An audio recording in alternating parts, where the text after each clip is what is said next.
Class 9 biology का chapter 1 है कोशिका जीवन की आधारभूत इकाई। पहले भाग में हमने पढ़ा है कोशिका भित्ति और उसके कार्य तक, और आगे बढ़ते हुए हम प्रारंभ करेंगे कोशिका द्रव या साइटोप्लाज्म से। ठीक है, तो चलिए प्रारंभ करते हैं।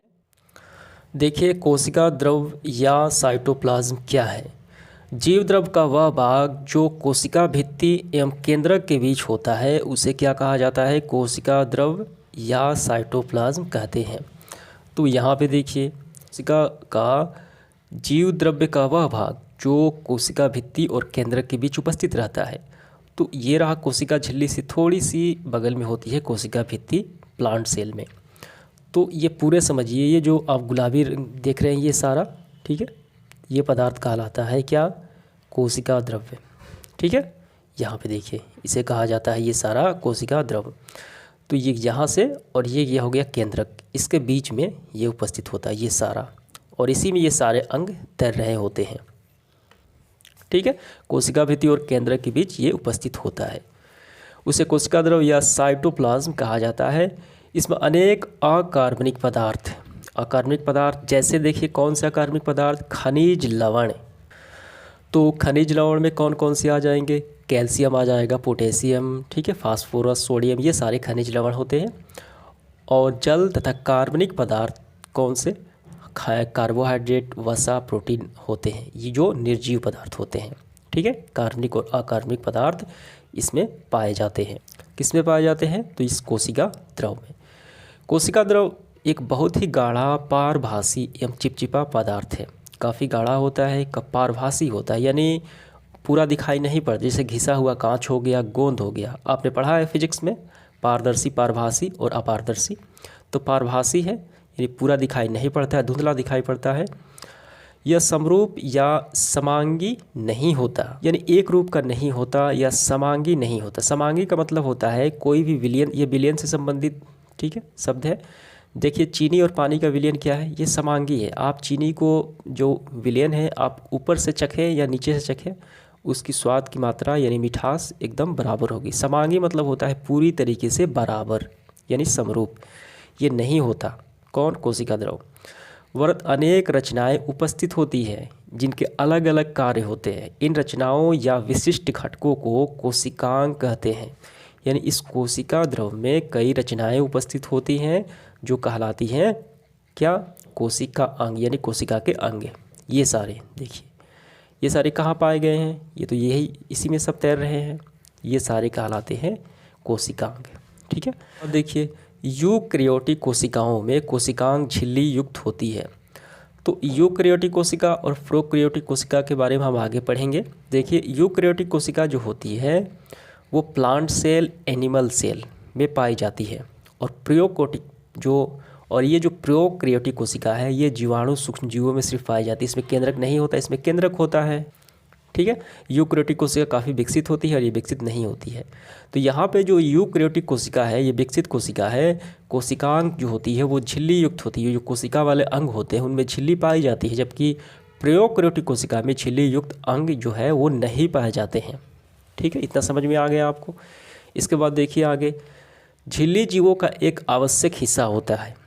जो झिल्ली युक्त अंग पाए जाते हैं वो आवश्यक हिस्सा होता है। वायरस में किसी प्रकार की झिल्ली नहीं पाई जाती। इसका मतलब कौन सी कोशिका इसमें पाई जाती है, प्रोकैरियोटिक कोशिका पाई जाती है, उसमें झिल्ली नहीं पाया जाता, जिसके चलते उन सजीवों का लक्षण परिलक्षित नहीं होता, जिसके कारण वायरस जो है सजीवों जैसे लक्षण प्रदर्शित नहीं करते। श्वसन हो गया, परिवहन हो गया, ये सारे। ठीक है, वे किसी जीवित कोशिका के अंदर प्रविष्ट करते हैं या जब शरीर में प्रवेश करते हैं, या जीवित कोशिका जो प्रवेश करते हैं तो उसकी मशीनरी का उपयोग करते हैं, यानी उस कोशिका का उपयोग करते हैं, उस जीव का, और अपना बहुगुणन करते हैं, यानी अपनी संख्या में वृद्धि करने लगते हैं। यानी सजीवों के भीतर, सजीवों के शरीर के भीतर वायरस जीवित कोशिका की तरह कार्य करने लगते हैं। जब वो किसी शरीर में प्रवेश करता है तो वो एक्टिव हो जाता है और जीवित कोशिका की तरह कार्य करने लगता है। ऐसे वो कार्य नहीं करता बाहर। अब हम यहाँ पे देखेंगे कोशिका अंगक या कोशिका द्रव में पाई जाने वाली रचनाएं। तो इस पूरी कोशिका में ये क्या है, कोशिका द्रव में जो पाए जाने वाले जो अंग है इनके बारे में हमें अब अध्ययन करना है। तो चलिए इसके बाद हम आगे पढ़ते हैं। कोशिका अंगक या कोशिका द्रव में पाई जाने वाली रचनाएं कौन कौन सी होती हैं जो कोशिका द्रव में पाई जाती हैं। विभिन्न प्रकार की उपापचयी क्रियाओं को दक्षतापूर्वक संपन्न करने के लिए कोशिका के भीतर कोशिका द्रव में अनेक अलग अलग प्रकार की छोटी छोटी रचनाएं बिखरी रहती हैं। यानी उपापचयी क्रियाओं का मतलब होता है कोशिकाओं को दैनिक जीवन में जो रासायनिक क्रियाएं होती हैं कोशिका के अंदर, वो कहलाती है उपापचयी क्रियाएं।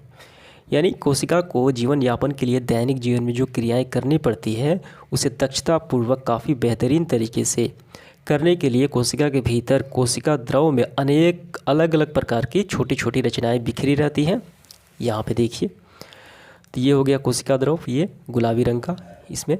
और ये देखिए ये सारे रचनाएं क्या हैं, माइक्रोकॉन्ड्रिया हो गया, ठीक, अंतःप्रदेश जालिका, ये दोनों हो गई, ठीक है। और ये केंद्रक, ये सारे अंग जो बिखरे हुए होते हैं ये कहलाते हैं कोशिका अंग, ठीक है। कहाँ है सब, ये कोशिका द्रव में ही तो है। आइए देखते हैं आगे। ये रचनाएं यूकैरियोटिक कोशिकाओं में झिल्ली युक्त होती हैं। यानी जो रचनाएं जो अंग बिखरी हुई होती है वो झिल्ली युक्त होती हैं, तभी तो इनमें जीवन से जो जीवों के लक्षण दिखाई पड़ते हैं, झिल्ली युक्त होने के कारण ही, ठीक है, यूकैरियोटिक में। और वही प्रोकैरियोटिक में हमने देखा कि झिल्ली युक्त अंग नहीं होते हैं। तो इसी कारण उसमें जो पदार्थ पाए जाते हैं, जो जीव पाए जाते हैं, यानी वायरस जिसमें झिल्ली नहीं होते, इसलिए वो सजीवों के लक्षण परिलक्षित नहीं करते। यानी ये झिल्ली ही काफ़ी महत्वपूर्ण है।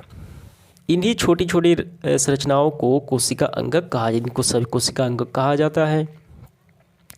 इनमें बहुत सी रचनाएं साधारणतः प्रकाश सूक्ष्मदर्शी से या तो बिल्कुल दिखाई नहीं पड़ती या उनकी रचना स्पष्ट ज्ञान नहीं होता। किससे, प्रकाश सूक्ष्मदर्शी से स्पष्ट ज्ञान नहीं होता क्योंकि वो दिखाई नहीं पड़ती। अनेक रचनाओं का रहस्य भेदन एवं विस्तृत ज्ञान हमको इलेक्ट्रॉन सूक्ष्मदर्शी की खोज के पश्चात ही हो पाया है। कैसे हमें प्राप्त हुआ इनके बारे में जानकारी, इलेक्ट्रॉन सूक्ष्मदर्शी के मदद से। अच्छा से अच्छा प्रकाश सूक्ष्मदर्शी भी चीज़ों को अधिक से अधिक 1000 गुना बड़ा दिखा सकता है, ठीक है। तो प्रकाश सूक्ष्मदर्शी से हम अच्छे से नहीं देख पाएंगे, परंतु इलेक्ट्रॉन सूक्ष्मदर्शी से जब आविष्कार हुआ तो ये जो है ये पदार्थों को 1,80,000 गुना जूम करके, ठीक है, ये बड़ा दिखाने में क्षमता होता है। तो ये भी आपको ध्यान रखना है, कोशिका का अंग जो दिखाई पड़ते हैं स्पष्ट इलेक्ट्रॉन सूक्ष्मदर्शी के मदद से ही, ठीक है। अब हम कोशिका द्रव के मौजूद विभिन्न रचनाओं जैसे अंतःप्रदेश जालिका, ये पहली रचना, गाल्जी उपकरण, राइबोसोम, लाइसोसोम, माइक्रोकॉन्ड्रिया, ठीक है, फ्लेस्टकिया, लवक, स्थानी आदि के बारे में अध्ययन करेंगे। यानी इन कोशिका अंगों के बारे में हम अध्ययन करेंगे। तो ये रहे सारी। तो चलिए बढ़ते हैं आगे। तो यहाँ पे देखिए कौन कौन से कोशिकांग यानी कोशिका अंगों के बारे में अध्ययन करना है वो पहले हम लोग देख लेते हैं, उसके बाद प्रारंभ करेंगे। देखिए पहले नंबर पे हमें पढ़ना है अंतःप्रदेश जालिका, ठीक है। और इसके बाद ये 2 प्रकार की होती है। इसके बाद हमें पढ़ना है, देखिए यहाँ पे ये है राइबोसोम। और तीसरा नंबर है गाल्जी उपकरण या गाल्जी गाय। चौथा है हमारा लाइसोसोम हो गया। 5वां हो गया माइक्रोकॉन्ड्रिया। और इसके बाद 6 नंबर लवक या प्लेस्ट। 7 नंबर में हमें पढ़ना है रसधानी। और 8वां हमें पढ़ना है तारकाय या सेट्रोसोम। नंबर में हमें पढ़ना है माइक्रोट्यूबुलस। यानी 9 अंगों के बारे में हमें अध्ययन करना है। तो चलिए सबसे पहले हमें क्या पढ़ना है, अंतःप्रदेश जालिका। पहले नंबर पे है अंतःप्रदेश जालिका या एंडोप्लाज्मिक रेक्टिकुलम। जंतु एवं पादप कोशिकाओं के कोशिका द्रव में, यानी ये कहाँ पाई जाती है, यानी ये यूकैरियोटिक कोशिकाओं में पाई जाती है, जो जंतु कोशिका और यानी एनिमल सेल और प्लांट सेल दोनों प्रकार की कोशिकाओं में ये मुख्य रूप से उपस्थित होती है, ठीक है। कोशिकाओं के कोशिका द्रव में अत्यंत सूक्ष्म, काफ़ी छोटी, शाखित यानी पतली, झिल्लीदार, अनियमित नलिका का घना जाल होता है। आइए देख लेते हैं इसको। ये रहा, देखिए ये है अंतःप्रदेश जालिका, ये पूरा सफ़ेद, और ये है ये चिकनी अंतःप्रदेश जालिका और ये खुरदरी अंतःप्रदेश जालिका। इसके बारे में हम लोग पढ़ेंगे। तो ये दोनों पाई जाती है।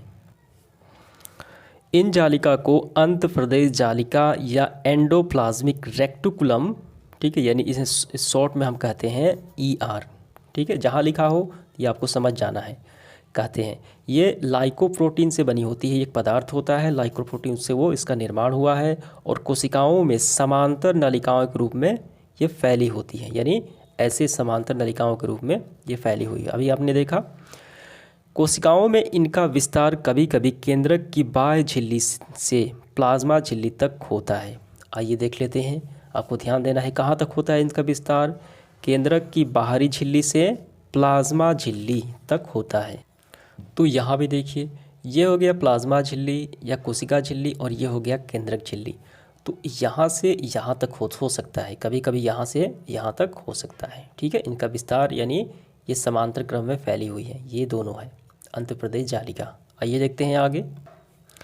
इसके बाद अंतःप्रदेश जालिका जो है कितने प्रकार की होती है। अंतःप्रदेश जालिका 2 प्रकार की होती है। पहला होता है स्मूथ एंडोप्लाज्मिक रेक्टिकुलम या ESER, इसे चिकनी अंतःप्रदेश जालिका कहा जाता है। और दूसरा है रफ एंडोप्लाज्मिक रेक्टिकुलम RER, इसे खुरदरी अंतःप्रदेश जालिका कहा जाता है। हमने अभी देखा चिकनी अंतःप्रदेश जालिका को झिल्ली जो होती है वो चिकनी होती है, जबकि खुरदरी अंतःप्रदेश जालिका के बाहरी झिल्ली पर ऊपर जो है छोटे छोटे कण होते हैं जो राइबोसोम कहते हैं। तो यहाँ पे आपको ध्यान देना है, राइबोसोम कहाँ पाए जाते हैं, तो खुरदरी अंतःप्रदेश जालिका में ये पाए जाते हैं। तो इस जालिका के ऊपर छोटे छोटे कण होते हैं, वही राइबोसोम होते हैं। आइए इसको देख लेते हैं हम लोग। यहाँ पे देखिए ये चिकनी अंतःप्रदेश जालिका, इस पे छोटे छोटे कण नहीं हैं, लेकिन इस अंतःप्रदेश जालिका पे ये छोटे काले काले छोटे छोटे कण हैं। यही छोटे कण को कहा जाता है राइबोसोम, जो प्रोटीन का फैक्ट्री कहा जाता है, प्रोटीन संश्लेषण कार्य करता है इन कोशिका में। ठीक है, कहाँ पाया जाता है, अंतःप्रदेश जालिका के ऊपर पाया जाता है, खुरदरी। तो आइए अब देखते हैं अंतःप्रदेश जालिका के क्या कार्य होते हैं। अंतःप्रदेश जालिका के झिल्लीनुमा नालिकाओं में तरल द्रव भरा रहता है, इसलिए ये कोशिका द्रव में पदार्थों के मुक्त प्रोटीन का संचार करती है, यानी प्रोटीन को एक स्थान से दूसरे स्थान ले जाने में ये मदद करते हैं, अर्थात कोशिकीय परिवहन तंत्र का ये कार्य करते हैं। कौन, अंतःप्रदेश जालिका। दूसरा देखिए ये क्या है, SER यानी स्मूथ एंडोप्लाज्मिक रेक्टिकुलम।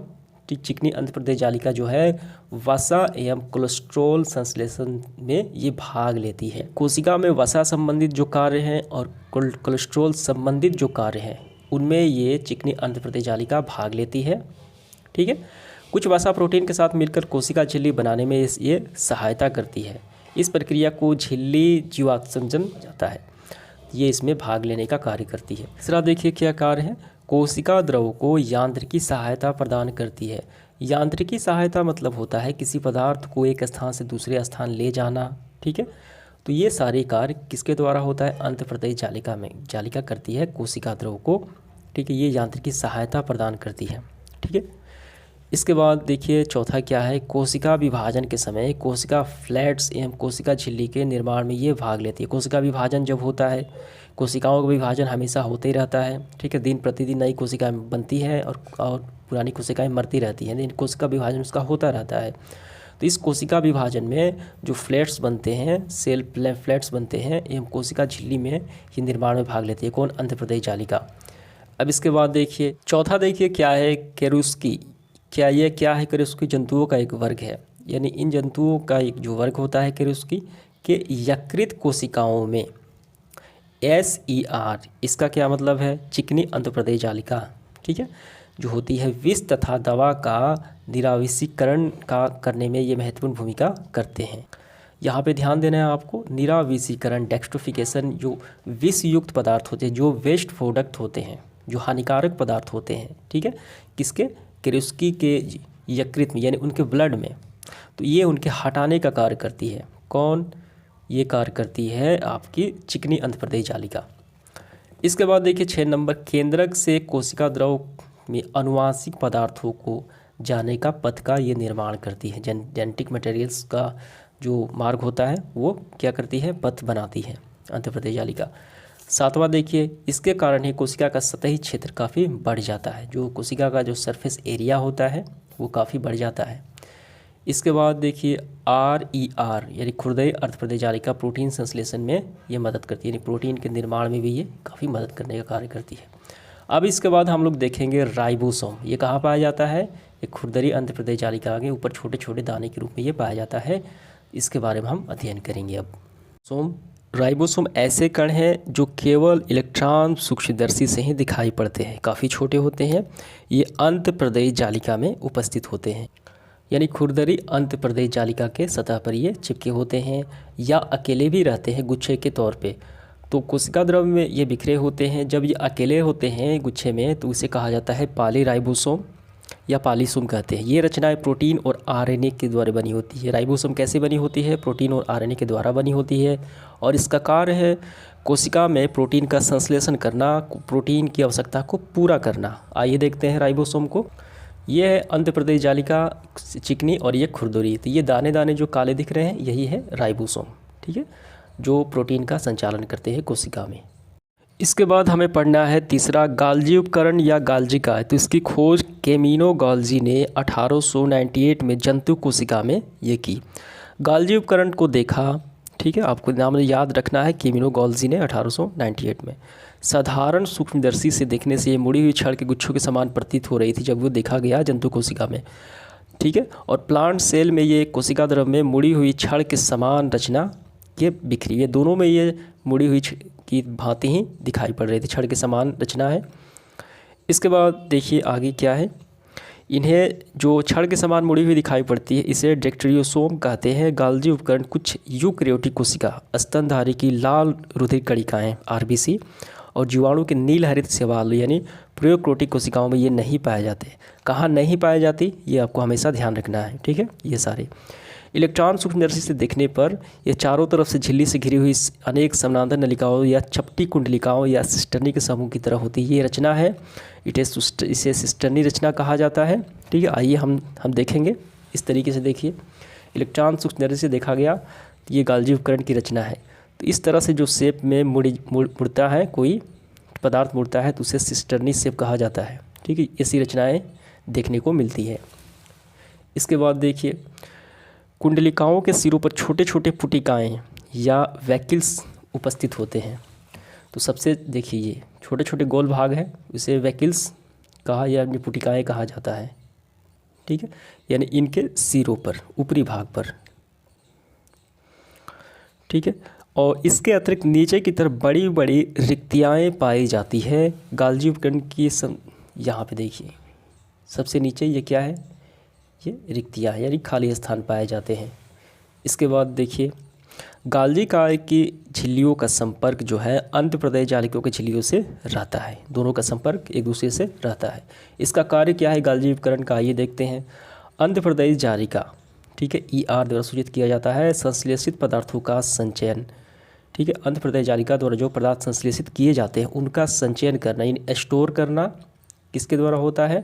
गाल्जी काय के द्वारा होता है, गाल्जी उपकरण के द्वारा होता है। रूपांतरण करने यानी उस पदार्थ के रूप को चेंज करना, ठीक है, और पैक करना यानी उसको पैक करना और कोशिका के बाहर और अंदर विभिन्न क्षेत्रों में भेजना। क्या समझ में आया आपको? जो पदार्थ जो अंतःप्रदेश जालिका द्वारा तैयार किए जाते हैं उनका स्टोर करना, रूपांतर करना और पैक करके एक स्थान दूसरे स्थान भेजना, यानी ये परिवहन तंत्र और ये संचार का कार्य करती है कोशिकाएँ में। कोशिका का मुख्य श्रवण अंग ये माने जाते हैं। कोशिका का ये मुख्य श्रवणक अंग माने जाते हैं, यानी बहाव वाले अंग ये माने जाते हैं कुछ तरल पदार्थों के। लाइसोसोम और पिरामेक्सिसोम के निर्माण में ये मदद करता है, ठीक है। आगे हम लोग पढ़ेंगे लाइसोसोम क्या है, ठीक है। एक एंजाइम है जो आत्महत्या की थैली कहा जाता है। ये लाइसोसोम पैक्स इसका निर्माण में मदद करते हैं। कुछ परिस्थितियों में इन्हें सामान्य शक्कर से जटिल शक्कर का निर्माण करते हैं, यानी शुगर की मात्रा को कम और ज़्यादा यानी सामान्य से जटिल का ये निर्माण करते हैं सेल में। पादप कोशिका विभाजन के समय कोशिका फ्लैट्स बनाने में ये सहायक है। जब कोशिका विभाजन होता है प्लांट सेल में तो उसमें ये कोशिका फ्लैट्स बनाने में ये सहायता प्रदान करते हैं। कौन? गाल्जी उपकरण। तो इसके बाद हम लोग पढ़ेंगे लाइसोसोम के बारे में। लाइसोसोम ये कोशिका का एक एंजाइम होता है, काफ़ी जहरीला एंजाइम होता है जो दूषित पदार्थ होते हैं जो कोशिका को नुकसान पहुंचाने वाला जो जीवाणु बैक्टीरिया होते हैं उनको नष्ट करने में ये सहायता प्रदान करते हैं। इसे आत्महत्या की थैली भी कहा जाता है। अगर टूट फूट जाती है तो कोशिका की मृत्यु इससे हो जाती है। तो लाइसोसोम में ये बहुत सूक्ष्म कोशिकांग है। इसके सर्वप्रथम खोज 1998 में क्रिश्चियन डी डेवे ने देखा, ठीक है। डी डेवे ने देखा। छोटी छोटी पुटिकाएँ के रूप में ये पाई जाती है। इनके चारों तरफ एक पतली झिल्ली होती है। इसका आकार बहुत छोटा और थैली जैसा होता है। इसकी रचना है। इनमें ऐसे एंजाइम होते हैं जिनमें जीव द्रव्य से घुला देने या नष्ट करने की क्षमता रखते हैं। किसी भी जीव द्रव्य को घुला देने और नष्ट करने में क्षमता रखते हैं। कोशिकीय उपापचयी में ये व्यवधान के कारण ये कोशिकाएं क्षतिग्रस्त हो जाती है तो लाइसोसोम फट जाते हैं और इनसे मौजूद एंजाइम अपनी ही कोशिका को पाचित कर देते हैं, यानी इसके परिणाम स्वरूप कोशिका की मृत्यु हो जाती है। अगर ये किसी कारणवश टूट फूट जाता है तो अपने ही कोशिका को ये ख़त्म कर देता है, यानी वो क्या करता है, उसे आत्महत्या की थैली कहा जाता है, इसे मार देता है, इसे आत्महत्या की थैली भी कहा जाता है, सुसाइड वैग, ये आपको ध्यान रखना है। इसके बाद देखिए इसका कार्य क्या है। कोशिका में प्रवेश करने वाले बड़े बड़े कणों को, बाह्य पदार्थों को पाचन करता है ये। अंत कोशिकीय पदार्थ अंगों को टूट फूट भागों में पचित ये कोशिका का साफ कर मदद करता है। जीवाणु और वायरस से रक्षा करता है। जिस कोशिका में ये रहता है उसी को आवश्यकता अनुसार नष्ट करने का कार्य करता है, यानी कुछ कोशिकाएँ जिनकी आवश्यकता नहीं है उसे वो ख़त्म करने का ये कार्य करता है, ठीक है, लाइसोसोम। तो ये समझ में आ गया आपको, आत्महत्या की थैली कहा जाता है। इसके बाद हम लोग देखेंगे काफ़ी इंपॉर्टेंट भाग है ये 5वां, माइक्रोकॉन्ड्रिया। ये क्या होती है माइक्रोकॉन्ड्रिया? इसे कोशिका का पावर हाउस भी कहा जाता है, जो ऊर्जा एटीपी के रूप में ये संचित रखता है। तो यहाँ पे देखिए माइक्रोकॉन्ड्रिया के मुख्य बिंदु को हम देखते हैं। इसे कोशिका का महत्वपूर्ण भाग यानी कोशिका का पावर हाउस कहा जाता है, ठीक है। ये कोशिका द्रव में मौजूद होता है और इसका अपना क्या होता है, ये अपना खुद से डीएनए और राइबोसोम होते हैं। ये कुछ प्रोटीन बनाने में ये सक्षम होता है और इसमें ऊर्जा स्टोर होती है एटीपी के रूप में, एडेनोसाइन ट्राइफॉस्फेट के रूप में ऊर्जा उपस्थित होती है, ठीक है। तो ये आपको ये मुख्य बिंदु हो गए। इसके कार्य देखिए, तो इसका कार्य क्या है, इसमें उपस्थित कोशिकीय शोषण में एंजाइम के चलते भोजन का संपूर्ण ऑक्सीकरण होता है, यानी वायु शोषण में इस क्या होता है, भोजन का ब्रेकडाउन होता है, टूटता है, यानी वायु शोषण होता है। तो संपूर्ण ऑक्सीकरण कहाँ होता है, माइक्रोकॉन्ड्रिया में। इसके फलस्वरूप जीवों की ढेर सारी अति आवश्यक ऊर्जा मुक्त होती है, इसलिए इसे माइक्रोकॉन्ड्रिया कोशिकीय ऊर्जा गृह कहा जाता है, पावर हाउस कहा जाता है। दूसरा, ये ऊर्जा जो है एटीपी के रूप में जमा रखता है। कोशिका नए यौगिक के निर्माण के समय एटीपी में संचित ऊर्जा का इस्तेमाल करते हैं, यानी ऊर्जा को संभाल के रखता है भविष्य के लिए। तीसरा, क्रिस्टी के अंदर की झिल्लियों का सतह क्षेत्र बढ़ाता है। तो कोशिका का एक भाग होता है क्रिस्टी, उसके सतह क्षेत्र की झिल्लियों के क्षेत्र को ये फैलाव करता है, यानी उसको बढ़ाने का कार्य करता है। तो ये आपको समझ में आ गया होगा माइक्रोकॉन्ड्रिया क्या होती है। इसके बाद 6 नंबर देखेंगे लवक। अगला कोशिकीय अंग कहलाता है लवक या फ्लेस्ट। तो ये सिर्फ प्लांट सेल में पाया जाता है। कहाँ पाया जाता है, पादप कोशिकाओं में पाया जाता है। ये कोशिका द्रव के चारों ओर बिखरी रहती है। आकार में ये मुख्तलिफ, देखिए कैसा आकार होता है इसका, शेप अंडाकार होता है, गोलाकार होता है और तकसीर नुमा यानी डिश शेप का होता है। इसके अलावा ये भिन्न भिन्न आकार का होता है, जैसे तारानुमा आकार, तारे के, ठीक है, फीतानुमा, कुंडलीकार आदि के आकार में, कई प्रकार से आकार मेरे बिखरे हुए होते हैं कोशिका द्रव में, ठीक है। ये प्लांट सेल में पाए जाते हैं। ये 3 प्रकार के होते हैं, अवर्णी, ठीक है, और या इसे क्या कहा जाता है, ल्यूकोप्लास्ट कहा जाता है अवर्णी को। और दूसरा है वर्णी लवक, इसे क्रोमोप्लास्ट कहा जाता है, और हरित लवक, ठीक है। तो ये 3 हो गए, इसे क्लोरोप्लास्ट कहा जाता है। तो पौधे के लिए क्लोरोप्लास्ट बहुत महत्वपूर्ण है, ये वाला हरित लवक, ठीक है। कोशिकीय संरचना है क्योंकि इसके मौजूद एक वर्णों के चलते प्रकाश संश्लेषण होता है। प्रकाश संश्लेषण किसके द्वारा होता है, हरित लवक में या क्लोरोप्लास्ट के द्वारा ही होता है। पत्तियों का रंग हरा, इसमें क्लोरोफिल पाया जाता है। क्लोरोप्लास्ट में क्लोरोफिल के अतिरिक्त विभिन्न पीले और नारंगी रंग के वर्णक भी पाए जाते हैं। ल्यूकोप्लास्ट जो है, ल्यूकोप्लास्ट कौन सा है, अवर्णी लवक, तो इसमें ये रंगहीन होता है, ठीक है, या श्वेत होता है, ये सफ़ेद होता है। और क्रोमोप्लास्ट कौन सा है, ये है क्रोमोप्लास्ट, ठीक है, यानी वर्णी लवक, ये रंगीन होता है। क्या होता है, रंगीन होता है। और क्लोरोप्लास्ट कौन सा है, इसमें क्लोरोफिल के अतिरिक्त इसमें पीले और नारंगी रंग भी पाए जाते हैं। तो इन तीनों में सबसे महत्वपूर्ण है क्लोरोप्लास्ट या हरित लवक। सूक्ष्म रचनाएं हैं जो दोहरी झिल्ली से घिरी रहती। आइए इसकी रचना हम देखते हैं। यहाँ पे रचना दी गई है, यहाँ पे हरित लवक की रचना। यहाँ पे देखिए ये दोहरी झिल्ली है, ठीक है, ये दोहरी झिल्ली की इसकी रचना होती है। इसके भीतर तरल युक्त गुहा होती है जिसे क्या कहा जाता है, स्टोमा कहा जाता है। एक विशेष प्रकार का पदार्थ होता है, इसे स्टोमा कहा जाता है। ये नारंगी रंग का आप देख रहे हैं, ये सारा भरा हुआ है स्टोमा। इसमें महीन झिल्ली युक्त रचनाएं जो है समानांतर फैली होती है, जिसे स्ट्रोमा पट्टिका या स्ट्रोमा लेमिंगी कहते हैं। कौन सा, ये सारे रचनाएं, ठीक है, देख रहे हैं आप। इसके बाद देखिए लेमिनी के बीचों बीच में चपटी एवं वृत्ताकार सूक्ष्म थैलियाँ एक के ऊपर एक पट्टे चक्के की तरह समूह में व्यवस्थित होते हैं और इन थैलीनुमा रचनाओं को कहा जाता है थाइलॉक्सी क्वार्ट्स, ठीक है। कहाँ देखिए, आइए देखते हैं इसको, यानी यहाँ पे देखिए ये एक के ऊपर एक जो ऐसे ऐसे है, ठीक है, ठीक है। तो यही सारी रचनाएं हैं और इसमें मुख्य बात ये है कि इसमें क्या पाया जाता है? इसके फ्लैट्स के अंदर माइटोकॉन्ड्रिया की तरह डीएनए तथा राइबोसोम भी पाए जाते हैं। तो इसका कार्य क्या है? इसका कार्य है हरित लवक का। यहाँ पे देखिए क्लोरोप्लास्ट का क्या कार्य है। तो इसका कार्य देखिए पूरे लवक का कार्य है ये, ठीक है, तीनों का कार्य है। ल्यूकोप्लास्ट मुख्यतः जड़ की कोशिकाओं में पाए जाते हैं और खाद्य का संचयन करता है, यानी स्टोर करता है। इसमें स्टार्च, प्रोटीन और तेल जैसे पदार्थ संचित होता है ल्यूकोप्लास्ट में। क्रोमोप्लास्ट फूलों और बीजों के विभिन्न रंगों का ये प्रदान कर, जैसे टमाटर का रंग लाल हो गया, ठीक है, यानी मिर्ची का रंग हरा भी होता है, काला भी होता है, लाल भी होता है। तो किसके कारण होता है? क्रोमोप्लास्ट के कारण होता है। इसके बाद तीसरा, ठीक है, क्लोरोप्लास्ट मुख्यतः पत्तियों में पाया जाता है, ठीक है, जो भोजन संश्लेषण में सहायक होता है, प्रकाश संश्लेषण में सहायक होता है। और ये काफ़ी इंपॉर्टेंट है, आपको ये सभी सारे ध्यान रखने हैं।